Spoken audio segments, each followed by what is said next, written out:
Tenemos un problema 1320. Como la 1320, revista. Como la revista. La revista 1320. Como la revista. Me presenten. Pero dijeron 1320, vinieron los 90. Claro. Sí. Contemporáneamente. Perdón por entrar antes de que me presenten. Ay, no, por favor, entra todo lo que quieras. Vos acá tenés las puertas abiertas, amor. Ariel Sánchez con nosotras. Director de Masculinidades para la Igualdad. Sí. Del Ministerio de Mujeres. Ese mismo. El que venía cada 15 días. El que venía cada 15 días que ahora...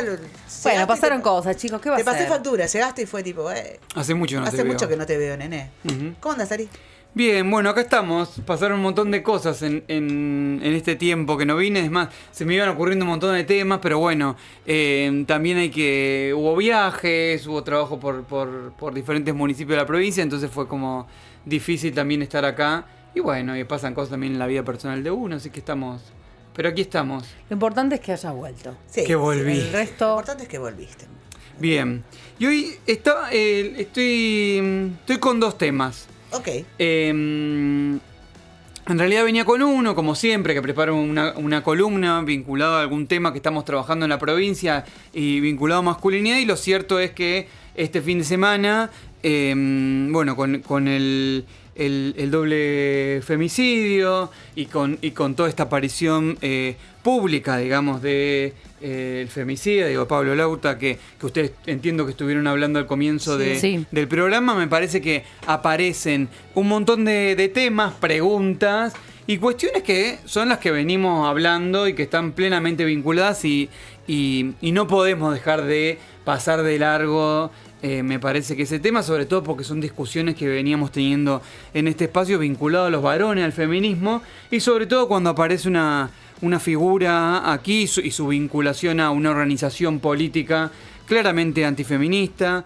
con discursos de odio hacia los feminismos y también con posturas políticas públicas vinculados a esto de ir en contra de los derechos también reconocidos por los feminismos y por personas gays, pero lesbianas. no se embanderan necesariamente en un partido, digamos, con la postura política que toman pública, uno claramente puede entender que tienen más simpatía, pero ellos lo dicen abiertamente, el tema partidario, o no lo utilizan. No es que son un partido, digo, si bien pueden ir en cada uno de los países, porque digo, son organizaciones que existen a nivel internacional, pueden ir vinculándose a algún partido, generalmente partidos que en su retórica, en su narrativa, van contra los discursos y las políticas de inclusión, de diversidad, de vulneración, de reconocimiento, digamos, a personas que están con alguna vulneración de derechos, terminan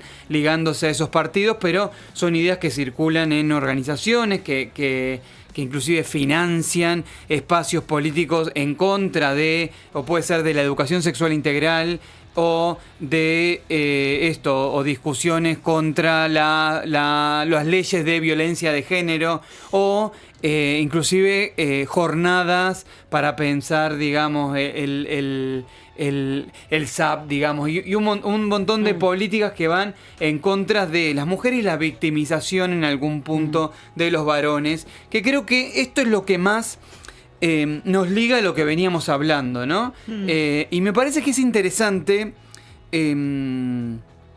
esto, porque desde el inicio en este espacio, en esta columna, como decidimos también empezar a hablarle a los varones de políticas de género y politizando, si se quiere, lo que era la vida de los varones en clave de género, ¿no? Pensar un montón de políticas, hemos contado acá, una como la que iba a contar hoy, de una política del Ministerio de Salud, pero otras que hemos reflexionado aquí, de los trabajos que veníamos haciendo. Y siempre vimos como cierto enemigo, cierto enfrentamiento, cierto discurso al que nos oponíamos, tenía que ver con este tipo de discursos, no necesariamente contra todos los varones, sino con este tipo de discursos que también intentan politizar, parece en clave de género, en la vida de los varones. Si uno ve los videos que estuvieron circulando de esta persona, va a ver cómo está hablando todo el tiempo de los derechos humanos de los hombres, como en esta cosa de este pedido, si se quiere, victimizante de sí mismo de los varones y los derechos humanos de los varones, ¿qué pasa, no? Y nosotros siempre intentamos acá en este espacio como decir, bueno, vamos a hablar de los derechos humanos de los varones, e inclusive hemos hablado de los derechos de los varones en clave de género para pensar un montón de conflictividades que viven en su vida cotidiana, de vulneraciones por justamente reproducir los mandatos de masculinidad. Acá justamente el discurso es completamente opuesto. En algún punto se termina politizando esa organización o la vida de los varones en clave varonil, si se quiere, ¿no? Vamos a unirnos como varones, pero en contra de los derechos de otras personas, porque entienden que los derechos concedidos de otras personas atentan contra sus propias vidas. Digo, esta persona era un militante de, justamente contra, en este caso, la justicia de Córdoba, quien él planteaba en su narrativa que habían secuestrado, digamos, a su hijo, negando, digamos, a su posición como quien ejerce violencia y como la justicia en realidad protegiendo a una persona que estaba en situación de violencia y no tanto simplemente la justicia persiguiéndolo a él. Que es un poco el planteo que si uno recorre a nivel internacional los discursos de este tipo de organizaciones, de este tipo de narrativas antiderechos, hay una constante, digamos, que está ahí, que es la victimización de ese lugar de hombre. Total.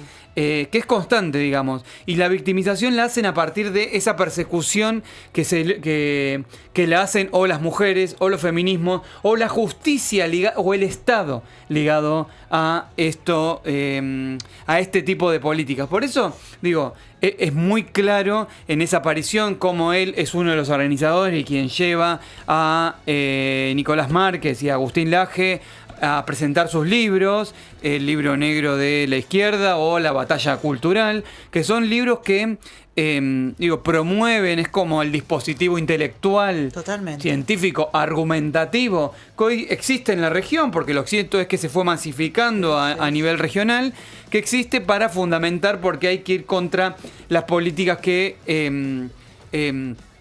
muchos entendemos como políticas de inclusión, de reconocimiento de derechos, de ampliación de derechos e inclusive de reconocimiento de la categoría de sujetos a personas que estaban siendo vulneradas históricamente. Ellos lo entienden como una persecución y una victimización del hombre.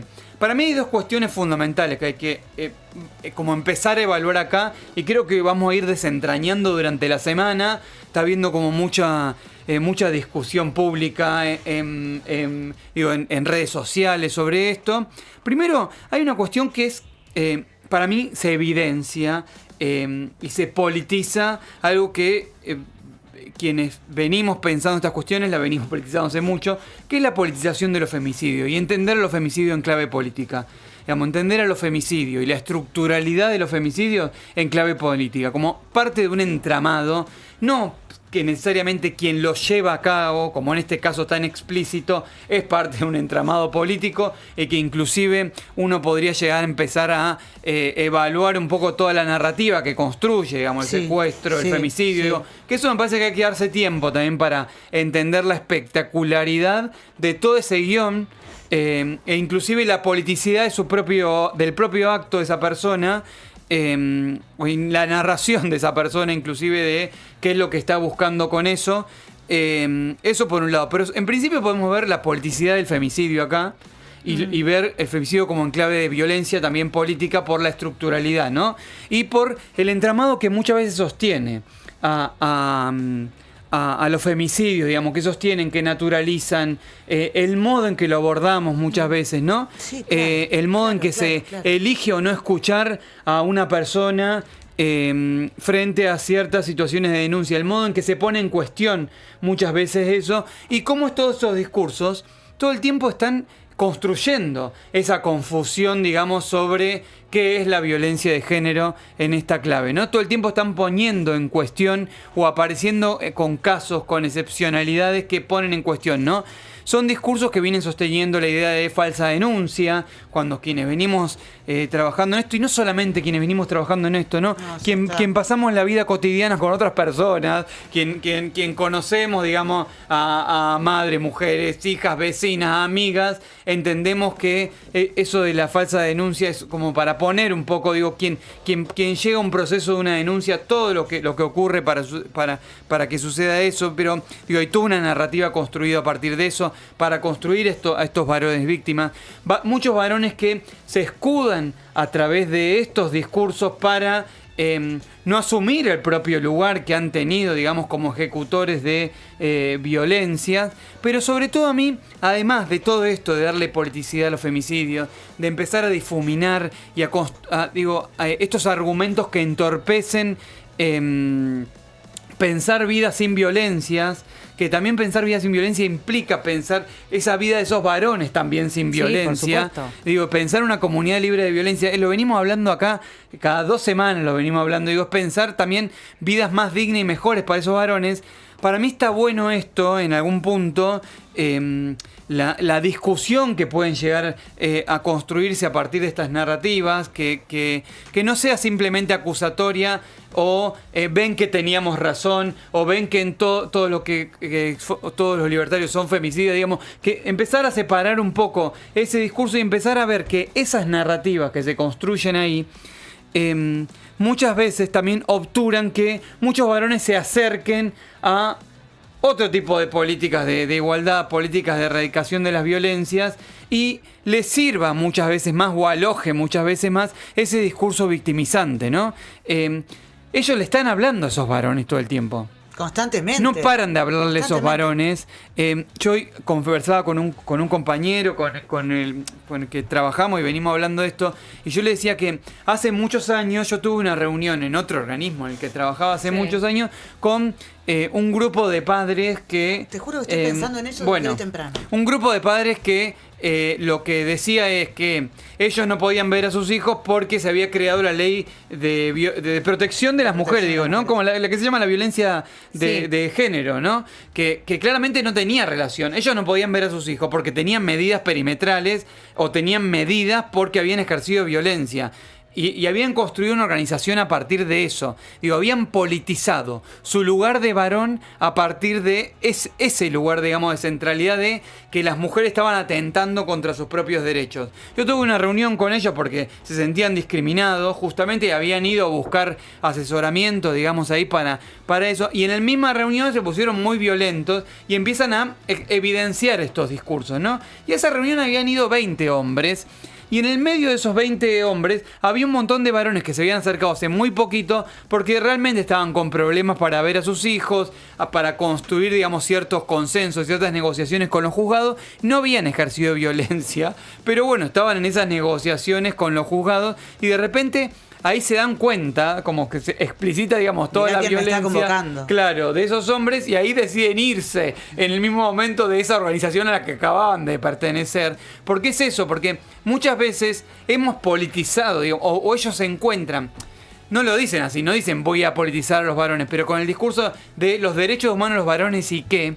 Y es algo que nosotros venimos diciendo también desde el Estado, inclusive lo que yo hoy venía a hablar hoy, que esperemos que en 2 semanas lo vamos a charlar mejor, que era de una campaña, digamos, que lanzó el Ministerio de Salud de la provincia, que se llama Varones que se cuidan, que es también pensar a los varones en esta clave, digo, y en la integralidad de los varones, y empezar a pensar que los feminismos, las políticas de género, las políticas de igualdad de género, también le están hablando a los varones, no solamente en tono acusatorio.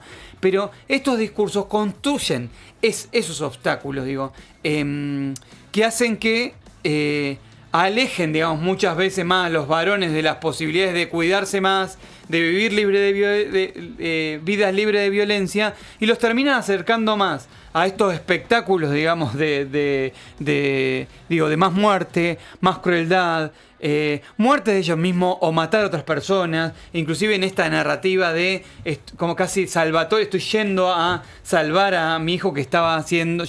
Yo y mi hijo estamos secuestrados por la justicia, digamos. Había algo en esa narrativa si uno circula por las redes sociales, pero hay algo de esa narrativa que no le decía nada más él por sus casos. Digo, él y muchos de estos varones organizados le están hablando a otros varones que quizás en este momento, en cierto momento de angustia, de víctima, de sentirse medio desplazados, escuchan esos discursos porque se están sintiendo víctima de algo en ese momento y quizás ni siquiera saben registrarlo, ¿viste? Obviamente, cuando ven una cosa tan importante como un femicidio, ahí inmediatamente se alejan, digo, Claro, no se acercan tan clara, o sea, ahí lo ven, ¿no? Ven eso. Pero el tema para mí hay que transitar estos días con esto que ocurrió, digo, más allá de ir hasta el fondo con la justicia de esto, ¿no? Como con el acompañamiento también a esas familias que quedan vivas, digo, para acompañar estos procesos, digo, procesos que pueden ser reparatorios para esto que ocurre, ¿no? Que es un hecho tremendo, traumático. Al mismo tiempo, en términos públicos, me parece, también hay que hacer tiempo para reflexionar, digamos, ¿no? Sí. ¿Y qué podemos aprender de esto? Ni construir simplemente una patologización y un monstruo de esa figura, porque vemos que se replica todo el tiempo aparece esa figura, entonces no es simplemente algo del orden de lo patológico, o de monstruificar, digamos, era un monstruo, sino que entender que muchas veces esos actos que tienen una espectacularidad y tienen una radicalidad que no replicarían otras personas, se asientan, se alojan y no permiten, digamos, que terminemos con ellos, porque existen estas narrativas que obturan de hipervictimización.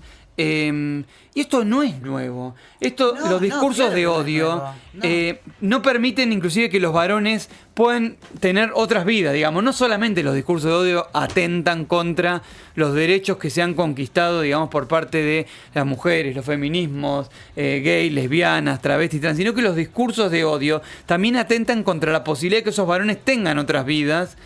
Inclusive se acerquen a espacios como los que ofrecemos muchas veces de la dirección o los que está ofreciendo el Ministerio de Salud, que es a cuidarse.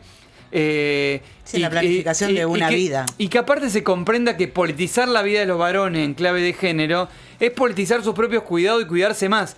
No es construir una guerra contra otros, digo, y los derechos de otras personas no están atentando, o sea, que las mujeres, o que consigamos hablar en términos públicos, que los femicidios son algo de la violencia política, que la violencia de género es algo del orden de lo público, hay que hablar de lo público, que no es algo del orden de lo íntimo, que tiene que ver con algo vincular, como íntimo, digamos. No quiere decir que con eso estemos atentando contra los varones, sino que estamos poniendo ahí en la esfera de lo público, simbólico, de la posibilidad de conversar, que es algo que hacemos acá, ¿no?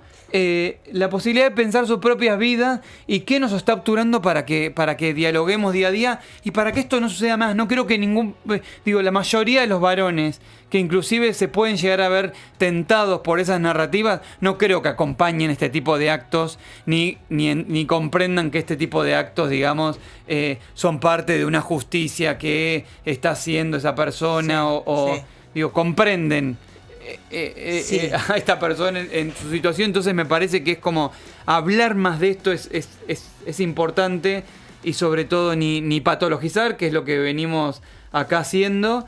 Y nadie nace Barreda, Exactamente. Nadie nace Barreda. Y esta cosa de la victimización, ¿no? Justo el documental estuvo... Bueno, viste, perdón, pero yo te voy a romper todo. No romantizar. Pero...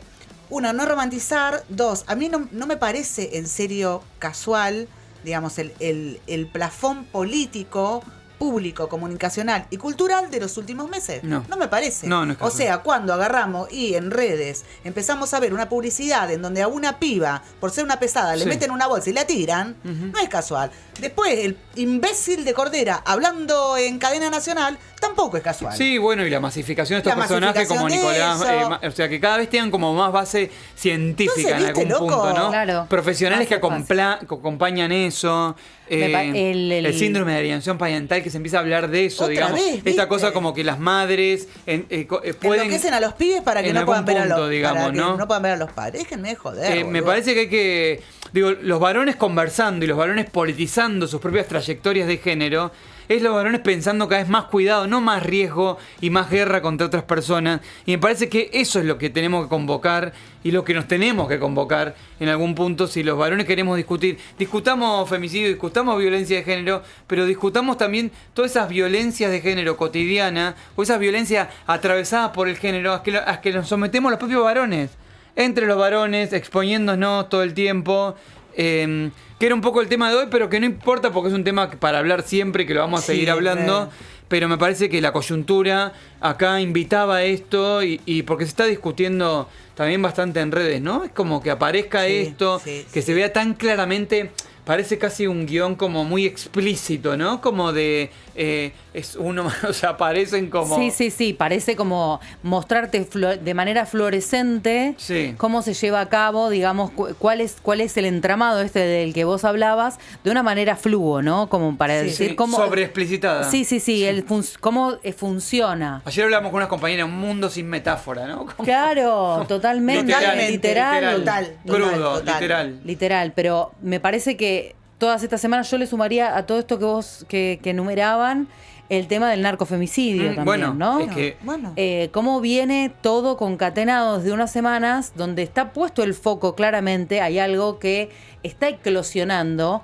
Me parece que este gobierno puso el tema de el género desde el comienzo sobre una de las cuestiones con las que iba a combatir, ¿no? Hablaba de ideología de género y de las cuales iba a combatir. Aparecieron estos personajes que siempre estuvieron, solo que replegados porque consideraban que no estaba aceptado públicamente. Ahora tenían un plafón donde expresarse. Sí, no lo he molestado como abrazando eso, que no abrazándolo, digo, un discurso que es legitimado. Totalmente. Totalmente. El problema son ahí las instituciones, digamos, estatales avalando en algún punto este tipo de discursos denunciados. Digo, hoy es esto, mañana atentan contra otras personas, quieren ir por la ESI, o sea, aparecen un montón de situaciones que es como... esto, volver a construir una idea de guerra, ¿no? Sí. También. Y me parece que está bueno esto que se plantea también para discutir con otros varones, discutir en el buen sentido, quiero pensar en el intercambio de ideas. Muchos varones que ante tanto discurso están un poco confundidos, sobre todo me pasó con el narcofemicidio, ¿no? ¿Por qué se considera narcofemicidio? ¿Por qué se considera...? ¿No? Como volver a explicar un montón de cosas que veían muchas feministas. Digo, bueno, hay que volver a hacerlo porque claramente hay algo que se torció y que torció el pensamiento también, ¿no? Sí, y que no hemos llegado tampoco a legitimar del todo esas conversaciones entre varones de politizar, digamos, esas vidas en esta clave, ¿no? También desde las políticas de género, desde los feminismos, se está pensando a las varones en esa clave de el derecho humano de los varones que reclaman no simplemente el lugar de victimización, sino el lugar de otras posibilidades de vidas que justamente no atentan ni contra la suya ni contra las otras, me parece. Total. Pensaba Ari también en lo que es la línea vigente que tiene el Ministerio de Mujeres respecto de las masculinidades y los varones, entendiendo también que es la oportunidad, digamos, y esto sí es un mensaje para quienes están del otro lado, no es necesario que hayas tenido un conflicto con la ley, no es necesario pero la simple duda de pensar si está bien ese accionar, esa forma que tenés de relacionarte, hay algo que hace un poco no de solo ruido. tiene que ser con una pareja, también puede ser con tus vínculos en general. Exactamente. Bueno, ahí tenemos el espacio que es la línea Hablemos, que pueden mandar un WhatsApp, después igual le pasamos mejor, pero al 221-602-4003, que es Hablemos, que es un espacio que ya tiene como 5 años en la provincia de Buenos Aires, donde cualquier varón puede escribir un WhatsApp y la atienden un grupo de profesionales que escuchan. A veces es el lugar Hablemos, a veces no, pero están ahí para escuchar eso. Y la provincia tiene otros lugares también, ¿no? Tiene el 0800 de salud mental. Ahora tiene toda esta información, digamos, que después voy a venir a hablar sobre varones que se cuidan. Por favor. Con recomendaciones, con espacios, salud también está pensando. La provincia está pensando también ese lugar de los varones. Pero desde otros lugares, ¿no? Desde el cuidado y no desde la crueldad justamente, sino invitándolos también a cuidarse y a cuidar a las otras y a los otros, y por qué no construir otros modos de vida, ¿no? Totalmente. Ari, muchas gracias. Bueno, ¿Volvés gracias. en 15? Vuelvo en 15. ¿Seguro? Segurísimo. Bueno, Sí. con este tema. Dale. Ariel Sánchez Gracias. estuvo con nosotras, él es director de Masculinidades para la Igualdad del Ministerio de Mujeres y Diversidad de la Provincia de Buenos Aires.